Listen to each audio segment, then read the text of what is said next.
नमस्कार. झटपट स्वादिष्टमध्ये मी आपले सर्वांचे पुन्हा एकदा स्वागत करते. बाहेर खूप पावसाळा आहे आणि मला कसं आज बाजारातून भाजी आणायला भरपूर वेळ झाला आणि पोटात कडकडून माझ्या भूक लागली आहे. पण आज काय करायचं, आता जेवण करायला तर मला थोडा उशीर लागणारच आहे. मग त्यासाठी मी बघितलं तर फ्रीजमध्ये थोडासा माझा भात रात्रीचा शिल्लक उरला होता. तर त्यात शेळ्या भाताची मी आज झटपट होणारी फोडणी रेसिपी तुम्हाला दाखवणार आहे. तो म्हणजे फोडणीचा भात. आणि मुलांनाही माझ्या भरपूर भूक लागली आहे, तर तात्पुरता नाश्ता म्हणून मी हा फोडणीचा भात बनवत आहे. अगदी झटपट होणारा आणि चविष्ट.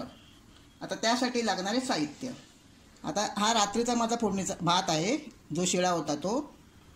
तेल, जिरं, राई, मीठ, हळद. मी एक मोठा कांदा चिरून घेतला आहे बारीक बारीक, थोडीशी कोथिंबीर, एक छोटा टॅमॅटो, 4-5 हिरव्या मिरच्या, 10-12 कढीपत्त्याची पानं आणि 5-6 मी लसूण असा बारीक चिरून घेतला आहे. सगळ्यात अगोदर काय केलं आहे, मी कढई तापत ठेवली आहे. कढई छान तापली आहे माझी. आता थोडंसं आपण तेल टाकूया, थोडी राई टाकूया, थोडं जिरं टाकूया आपण,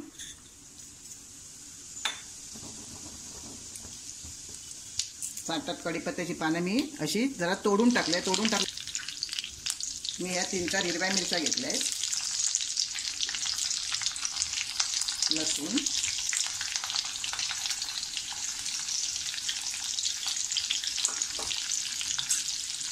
ते व्यवस्थित आपल्याला असं थोडंसं परतून घ्यायचं आहे.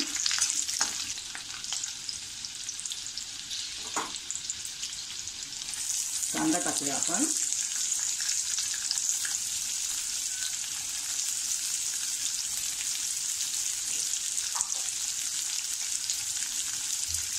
व्यवस्थित आपण हा छान असा थोडा आपला गुलाबी रंग येईपर्यंत आपल्याला त्याला परतायचा आहे.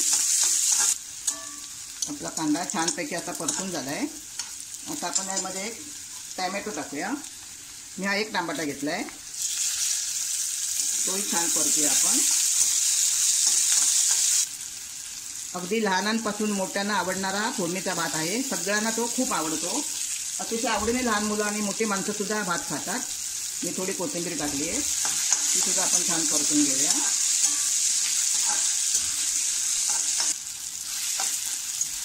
कोथिंबीर छान आपली परतून झाली आहे. आपण हा गॅस आपला मध्यम आचेवरच ठेवायचा आहे. थोडीशी हळद टाकूया,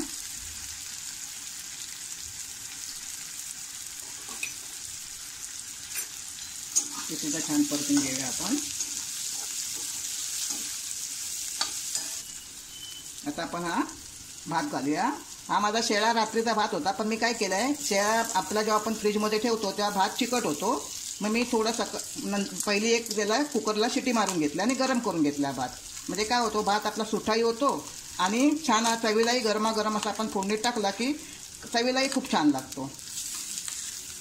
थोडंसं मीठ टाकूया, आपल्याला चवीपुरता मीठ घ्यायचं आहे.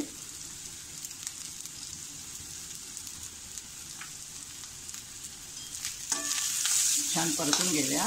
मी गॅस एकदम स्लो केला आहे आणि आता आपल्याला स्लो गॅसवरच ठेवायचा आहे.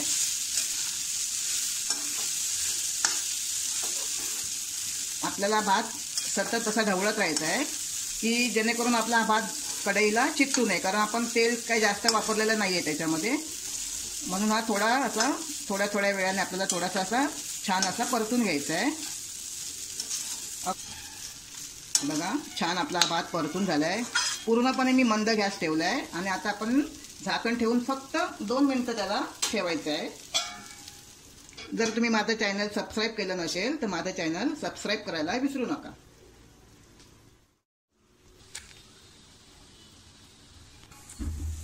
बघा, मी एक वाफ दिली आहे छानपैकी आणि आता आपला भात खाण्यासाठी आपला तयार झालेला आहे.